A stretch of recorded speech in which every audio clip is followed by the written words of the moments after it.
How to create Deepseek account. Hey there, welcome to Insightful Tutorials. In today's video, let's learn how to create a Deepseek AI account. Without further ado, let's get started. Open Deepseek AI app on your mobile device. You will land on its official login or sign up page.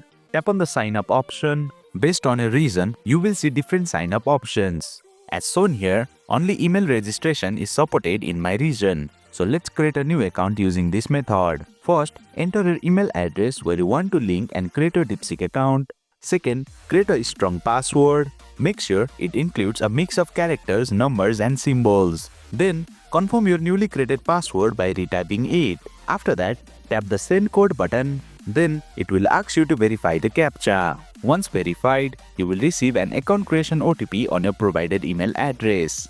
Enter that code here. Now, tick the checkbox to confirm that you have read and agreed to Deepseek's terms of use and privacy policy. Finally, tap the sign up button and boom, you have successfully created a new account on Deepseek AI. That's it for today's video.